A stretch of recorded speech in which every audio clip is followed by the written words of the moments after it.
Hello everyone, welcome to my YouTube channel get success, जिसमें आज का ये वीडियो है हमारा जीएस के मोस्ट इम्पॉर्टेंट क्वेश्चंस का।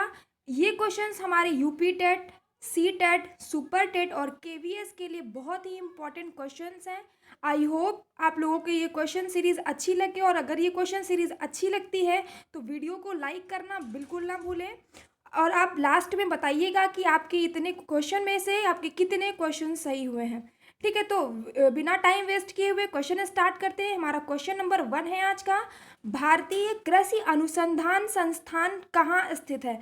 ऑप्शन ए है दिल्ली, नई दिल्ली, बी है लखनऊ, सी कोयम्बटूर और डी है करनाल। तो भारतीय कृषि अनुसंधान संस्थान की बात करते हैं तो ये हमारा नई दिल्ली में स्थित है, इसलिए पहले क्वेश्चन का हमारा ऑप्शन नंबर ए सही हो जाएगा। मूव करते हैं क्वेश्चन नंबर 2 पे। भारत में हरित क्रांति के जन्मदाता कौन है? तो भारत में हरित क्रांति के जनक जो है एमएस स्वामीनाथन कहे जाते हैं। अब आप लोग कमेंट बॉक्स में लिख करके बताइएगा कि विश्व में हरित क्रांति के जनक कौन है। ठीक है, मूव करते हैं थर्ड क्वेश्चन पे। थर्ड क्वेश्चन हमारा क्या कहता है, प्राकृतिक कृषि का अन्वेषक कौन है? मीन्स प्राकृतिक खेती की खोज किसने की थी? ऑप्शन ए है हमारा मसानोबू फुफुका, बी है एमएस रंधवा, सी है एमएस स्वामीनाथन और डी है नॉर्मन बोरलॉग। तो प्राकृतिक कृषि के अन्वेषक जो है हमारे मसानोबू फुफुका कहे जाते हैं। और ये मोस्ट इंपॉर्टेंट क्वेश्चन है हमारे जीएस सीरीज के लिए, जो कि हमारे सभी एग्जाम्स में, हमारे सुपर टेट में पर्यावरण अध्ययन का एक पोर्शन आता है, ईवीएस में, इस यूपी टेट में ईवीएस का सेक्शन आता है। उन सभी के लिए क्वेश्चन मोस्ट इंपॉर्टेंट क्वेश्चंस हैं। आई होप ये क्वेश्चन आपको अच्छे लगे। और क्वेश्चन नंबर 4 पे चलते हैं। भारत में फसल के प्रकार को निर्धारित किया गया है। किस प्रकार से भारत में फसलों को निर्धारित किया गया है? सरकारी नीति द्वारा, बी ऑप्शन है कृषि भूमि द्वारा, सी है भूमि के मालिक द्वारा और डी है वर्षा के परिमाण एवं तापक्रम द्वारा। तो भारत में फसलों का निर्धारण जो है वर्षा के परिमाण एवं तापक्रम के द्वारा निर्धारित किया जाता है। चलते हैं नेक्स्ट क्वेश्चन पे। क्वेश्चन नंबर 5 हमारा क्या कहता है, रेगिस्तान में पाई जाने वाली वनस्पति को क्या कहते हैं? तो रेगिस्तान में पाई जाने वाली वनस्पति को हम लोग जीरोफाइट कहते हैं, इसलिए क्वेश्चन नंबर 5 का हमारा ऑप्शन बी सही हो जाएगा। ठीक है, चलते हैं नेक्स्ट क्वेश्चन पे। अगर ये क्वेश्चन सीरीज अच्छी लगी तो वीडियो को लाइक करना और शेयर करना बिल्कुल भी ना भूलें। ठीक है, क्वेश्चन नंबर 6 पे चलेंगे। भारत में फूलों की अधिकतम किस्में कहाँ पाई जाती हैं? ऑप्शन ए हमारा है असम में, बी है केरल में, सी है उत्तरांचल में और डी है सिक्किम में। तो हमें पता है कि फूलों की घाटी हमारी उत्तराखंड में स्थित है, इसलिए सबसे अधिक भारत में फूलों की अधिकतम किस्में भी उत्तरांचल में, उत्तराखंड में पाई जाती हैं, इसलिए क्वेश्चन नंबर 6 का ऑप्शन सी हमारा सही हो जाएगा। चलते हैं नेक्स्ट क्वेश्चन पे। क्वेश्चन नंबर 7 क्वेश्चन है हमारा, खरीफ का मौसम कब होता है? ऑप्शन ए जनवरी अप्रैल में, बी है अप्रैल जून में, सी है जून सितंबर में और डी है अक्टूबर दिसंबर में। तो खरीफ का मौसम हमारा जून से सितंबर तक का होता है, इसलिए हमारा 7th का ऑप्शन नंबर सी सही हो जाएगा। ठीक है, तो चलते हैं नेक्स्ट क्वेश्चन पे। क्वेश्चन की सीरीज आई थिंक गड़बड़ हो गई है, इसलिए क्वेश्चन नंबर 9 पे चल रहे हैं। क्वेश्चन नंबर 9 क्या कहता है, भारतीय दलहन अनुसंधान संस्थान कहाँ स्थित है? ठीक है, अगर दलहन संस्थान की बात करते हैं तो ऑप्शन ए हमारा कह रहा है लखनऊ में, बी है कानपुर में, सी है फैजाबाद में, डी वाराणसी में। तो अगर दलहन अनुसंधान की बात करते हैं तो दलहन अनुसंधान हमारा कानपुर में स्थित है। ठीक है, भारतीय दलहन अनुसंधान, इसी तरीके से चीनी अनुसंधान संस्थान भी हमारा कानपुर में ही स्थित है, इसलिए क्वेश्चन नंबर 9 का ऑप्शन नंबर बी हमारा सही हो जाएगा। करके जरूर बताइएगा कि वीडियो कैसी लगी, उसके अलावा आपके कितने क्वेश्चन सही हुए हैं आप लोग जरूर बताइएगा। क्वेश्चन नंबर 10 क्या कहता है, झूम खेती प्रचलित है लखनऊ में, कानपुर में, फैजाबाद में, वाराणसी में। वैसे तो ये सारे ऑप्शन इसमें गलत लग रहे हैं, दिख रहे हैं, क्योंकि झूम खेती हमारी कहाँ पे, उत्तरी पूर्वी, जो भारत का मैप होता है तो उत्तरी पूर्वी क्षेत्र में हमारी झूम खेती होती है, जो कि कहाँ पर होती है, मेघालय में, असम में, इधर होती है उत्तरी पूर्वी इलाके में, भारत के उत्तरी पूर्वी क्षेत्र में झूम खेती होती है, जिसको स्थानांतरित कृषि भी कहते हैं। ठीक है, तो इसके सारे ऑप्शन गलत हो जाएंगे। झूम खेती हमारी मेघालय में सबसे ज़्यादा प्रचलित है। नेक्स्ट क्वेश्चन पे चलेंगे। क्वेश्चन नंबर 11 क्या कहता है, सिनकोना पौधे के किस भाग से प्राप्त किया जाता है? तो हमें पता है सिनकोना जो है हमारी मलेरिया की दवा होती है। और इसे कहाँ से प्राप्त किया जाता है? ऑप्शन ए हमारा कहता है तने की छाल से, बी फूल से, सी फल से, डी पत्ती से। तो सिनकोना पौधे के तने की छाल से प्राप्त किया जाता है। तो क्वेश्चन नंबर 11 का ऑप्शन ए सही हो जाएगा। चलते हैं नेक्स्ट क्वेश्चन पे। क्वेश्चन नंबर 12 हमारा क्या कहता है? पौधे नाइट्रोजन को किस रूप में ग्रहण करते हैं? ठीक है, क्वेश्चन हमारा कह रहा है पौधे जो है नाइट्रोजन को ग्रहण करते हैं, तो वो किस रूप में ग्रहण करेंगे? ए ऑप्शन कह रहा है नाइट्रोजन गैस में, बी कह रहा है नाइट्रेट, सी कह रहा है नाइट्रेट, बी हमारा ऑप्शन था नाइट्राइट और डी हमारा अमोनिया था। तो क्वेश्चन नंबर 12 का हमारा नाइट्रेट सही हो जाएगा, मीन्स ऑप्शन नंबर सी सही हो जाएगा। जो पौधे हैं नाइट्रोजन को नाइट्रेट के फॉर्म में लेते हैं। कुछ पौधे होते हैं जिनमें नाइट्रोजन की कमी पाई जाती है, ठीक है, जिन जहाँ जहाँ पर मिट्टी में नाइट्रोजन की कमी पाई जाती है और नाइट्रोजन की कमी को पूरा करने के लिए वो जानवरों को मार करके खा जाते हैं। जैसे इन पौधों में अब मेनली हमारा आता है घटपर्णी पौधा, जिसे नेपेंथिस भी कहते हैं।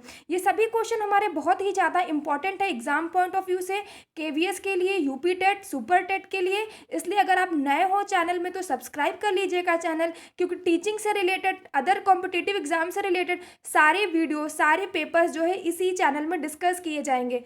आई होप ये वीडियो आपको पसंद आए, और वीडियो को पसंद आती है तो लाइक करना बिल्कुल भी ना भूलें। क्वेश्चन नंबर 13 हमारा क्या कहता है? पूर्ण पुष्प में पाया जाता है। एक फूल है, उसमें क्या कौन कौन से भाग पाए जाते हैं? ऑप्शन ए कहता है पुमंग और जायांग, बी कहता है सभी चारों चक्र, सी कहता है बाह्य दल पुंज एवं दल पुंज, डी कहता है दल, पुमंग और जायांग। हमें पता है कि पूर्ण पुष्प के 4 भाग होते हैं, दल, बाह्य दल पुंज, पुमंग और जायांग। इसलिए हमारे चारों चक्र पाए जाते हैं। इन सभी को चक्रों के पार्ट में डिवाइड किया गया है, इसलिए एक पुष्प में सभी चारों चक्र पाए जाते हैं। इसलिए 13 का ऑप्शन नंबर बी हमारा सही हो जाएगा। ठीक है, चलते हैं नेक्स्ट क्वेश्चन पे। क्वेश्चन नंबर 14 क्या कहता है? 14 कह रहा है कि फूल गोभी जो खाते हैं हम लोग सब्जी के रूप में, फूल गोभी का खाने योग्य भाग है। ए ऑप्शन फल है, बी पुष्पक्रम है, सी वृक्ष है, या फिर डी कलिका है। तो फूल गोभी सभी लोगों को पता होगा कि फूल गोभी का जो फल है वो हम लोग खाते हैं। ठीक है, तो क्वेश्चन नंबर 14 का सॉरी फल गड़बड़ हो गया, ये पुष्प जो है, फूल क्योंकि पुष्प होता है तो इसका पुष्प क्रम खाते हैं। जैसे कि हमारा ये फूल हो गया बंद गोभी का, तो ये पुष्प क्रम इस भाग को कहते हैं। इसलिए क्वेश्चन नंबर 14 का ऑप्शन बी हमारा सही हो जाएगा। ठीक है, चलते हैं नेक्स्ट क्वेश्चन पे। निम्नलिखित में कौन सा असत्य फल है? देखो फल को भी 2 श्रेणी में डिवाइड किया गया है, एक तो सत्य फल और दूसरा असत्य फल।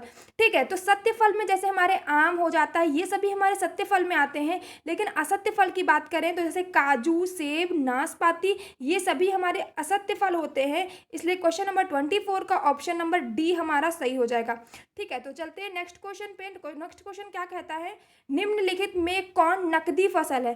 ठीक है, नकदी फसल की बात करेंगे, ऑप्शन ए हमारा कहता है मक्का, बी गेहूं, सी तंबाकू और डी धान। ठीक है, तो नकदी फसल की बात करेंगे तो ये सी तंबाकू जो है हमारी नकदी फसल में आती है। ठीक है, गेहूं हमारी रबी की फसल होती है, धान हमारी खरीफ की फसल होती है। आई थिंक ये सभी कुछ क्लियर हो गया होगा आपका।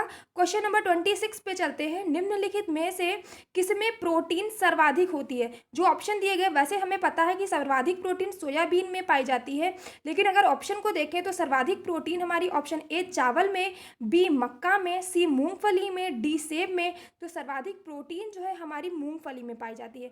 इसलिए क्वेश्चन नंबर 26 का ऑप्शन सी सही हो जाएगा। ठीक है, नेक्स्ट चलते हैं नेक्स्ट क्वेश्चन पे। क्वेश्चन नंबर 27 क्या कहता है? यूरिया में नाइट्रोजन किस रूप में पाया जाता है? किस रूप में होता है? तो ऑप्शन ए है हमारा अमोनियम, बी है एसाइड, सी है नाइट्राइट, डी है नाइट्रेट। तो यूरिया में नाइट्रोजन हमारा एसाइड के रूप में पाया, एसाइड या फिर एमाइड के रूप में पाया जाता है। इसमें मिसप्रिंट हो गया है, एमाइड के रूप में। यूरिया में नाइट्रोजन हमारा एमाइड के रूप में पाया जाता है। इसलिए क्वेश्चन नंबर 27 का बी हमारा सही हो जाएगा। ठीक है, क्वेश्चन नंबर 28 क्या कहता है? क्वेश्चन नंबर 28 कह रहा है सोयाबीन की उत्पत्ति कहाँ हुई थी? ठीक है, हमें पता है, पढ़ चुके हैं कि सोयाबीन में सर्वाधिक प्रोटीन की मात्रा होती है, लेकिन इसकी उत्पत्ति कहाँ हुई? ऑप्शन ए है भारत, बी है चीन, सी है संयुक्त राज्य अमेरिका, डी है मैक्सिको। तो इसका ऑप्शन हमारा सही हो जाएगा चीन, मतलब सोयाबीन की उत्पत्ति चीन से हुई है। ठीक है, तो क्वेश्चन नंबर 28 का ऑप्शन बी सही हो जाएगा। चलते हैं नेक्स्ट क्वेश्चन पे। नेक्स्ट क्वेश्चन क्या कह रहा है, हरित क्रांति के दौरान किस खाद्यान्न का उत्पादन बढ़ा है। हरित क्रांति के दौरान गेहूं का, धान का, मक्के का या फिर तिलहन का। तो हरित क्रांति का दौरान खाद्य कौन सा बढ़ा है, धान बढ़ा है हमारा। और हरित क्रांति के जनक जो है भारत में कौन है, MS स्वामीनाथन है। और विश्व के में कौन है, वैसे बता देते हैं कि विश्व में हरित क्रांति के जनक डॉक्टर नॉर्मन बोरलॉग हैं। ठीक है, चलते हैं नेक्स्ट क्वेश्चन पे। क्वेश्चन नंबर 30 क्या कहता है, निम्नलिखित में कौन प्रोटीन का उत्तम स्रोत है। बात कर चुके हैं लेकिन ऑप्शन दे दिए गए हैं। ऑप्शन ए कह रहा है सोयाबीन, बी मूंगफली, सी गेहूं और डी अरहर। तो प्रोटीन का उत्तम स्रोत हमारा सोयाबीन हो जाता है। 30 का ऑप्शन नंबर ए सही हो जाएगा। ठीक है, चलते हैं नेक्स्ट क्वेश्चन में। नेक्स्ट क्वेश्चन क्या कहता है, भारत में कपास उत्पादन में अग्रणी राज्य कौन सा है। कपास उत्पादन से पहले कपास बता देते हैं कि कपास हमारा जो है काली मिट्टी में बहुत अच्छा उगता है। ठीक है, ऑप्शन ए हमारा कहता है उत्तर प्रदेश, बी महाराष्ट्र, सी गुजरात और डी तमिलनाडु। तो भारत में कपास उत्पादन में महाराष्ट्र जो है अग्रणी राज्य रहा है। महाराष्ट्र के पहले जो है गुजरात था, लेकिन अभी रिसेंट में करंट से जो हमें पता चलता है कि भारत में कपास उत्पादन में महाराष्ट्र सबसे आगे है इस समय पर। क्वेश्चन नंबर 32 नेक्स्ट क्वेश्चन पे चलते हैं। भारत का सबसे बड़ा रबड़ उत्पादक राज्य कौन सा है। रबड़ उत्पादक में सभी लोगों को ये मोस्टली पता होता है। ऑप्शन ए केरल है, बी तमिलनाडु है, सी आंध्र प्रदेश है, डी कर्नाटक है। तो अगर रबड़ उत्पादन की बात करेंगे तो भारत में रबड़ उत्पादन में केरल राज्य जो है सबसे बड़ा है। ठीक है, तो नेक्स्ट क्वेश्चन चलेंगे। आई होप आप लोगों को ये समझ में आ रहे होंगे सारे क्वेश्चन। अगर क्वेश्चन की सीरीज पसंद आती है और अगर क्वेश्चन का एक्सप्लेनेशन समझ में आता है, पसंद आता है, तो वीडियो को लाइक करना और शेयर करना और चैनल को सब्सक्राइब करना बिल्कुल भी नहीं भूलिएगा। क्वेश्चन नंबर 34 नेक्स्ट क्वेश्चन पे चल रहे हैं। रेड रॉट जो है रोग किस फसल का रोग है। देखो फसलों में विभिन्न प्रकार के रोग भी हो जाते हैं। तो अगर रेड रॉट की बात करते हैं किस फसल में होता है, ऑप्शन ए हमारा गन्ना है, बी कपास है, सी केला है और डी मूंगफली है। तो हम देखेंगे रेड रॉट हमारा मूंगफली में हो जाता है। ठीक है, रेड रॉट हमारा किसमें, गन्ने में हो जाता है। अगर मूंगफली की बात करेंगे तो मूंगफली में टिक नामक रोग हो जाता है। ठीक है, टिक नामक रोग जो है हमारी मूंगफली में होता है। अगर रेड रॉट की बात करेंगे तो वो गन्ने में रोग हो जाता है। ठीक है, चलते हैं नेक्स्ट क्वेश्चन पे। नेक्स्ट क्वेश्चन क्या कहता है, 37 क्वेश्चन नंबर, मानव द्वारा सबसे पहले उपयोग में लाया जाने वाला अनाज कौन सा है। तो मानव द्वारा सबसे पहले गेहूं अनाज जो है सबसे पहले लाया गया था। इससे पहले जौ, गेहूं, ये सभी जो है सबसे पहले उपयोग में लाए गए थे, लेकिन सबसे पहले बात करेंगे तो गेहूं हमारा हो जाता है। ठीक है, क्वेश्चन नंबर 38 पे चलेंगे। क्वेश्चन नंबर 38 क्या कहता है, संसार में सबसे अधिक तिल का उत्पादन करने वाला देश कौन सा है। सबसे ज़्यादा तिल का उत्पादन करने के लिए ऑप्शन ए है हमारा चीन, बी भारत, सी मैक्सिको और डी अमेरिका। तो अपना देश भारत जो है विश्व में तिल उत्पादन में सबसे अधिक जो है तिल उत्पादित करता है, इसलिए 38 का ऑप्शन नंबर बी हमारा सही हो जाएगा। ठीक है, चलते हैं नेक्स्ट क्वेश्चन पे। नेक्स्ट क्वेश्चन तो पूरा है नहीं, ये सभी क्वेश्चन, ये पूरे 25 क्वेश्चन थे। और आप लोग कमेंट बॉक्स में लिख करके बताइएगा कि ये सीरीज क्वेश्चन की कैसी थी और आपके इतने में से कितने सही हुए हैं। अगर वीडियो पसंद आती है तो लाइक करना, शेयर करना, अगर आप नए हैं तो चैनल को सब्सक्राइब करना बिल्कुल भी मत भूलिएगा। और ये क्वेश्चन हमारे बता चुके हैं कि ईवीएस के लिए, सीटेट के लिए, सुपर टेट के लिए, केवीएस के लिए, सभी वनडे एग्जाम्स के लिए मोस्ट इंपॉर्टेंट क्वेश्चन सीरीज है। अगर ऐसी ही और सीरीज आपको चाहिए तो कमेंट बॉक्स में लिख करके ज़रूर बताइएगा। Thank you.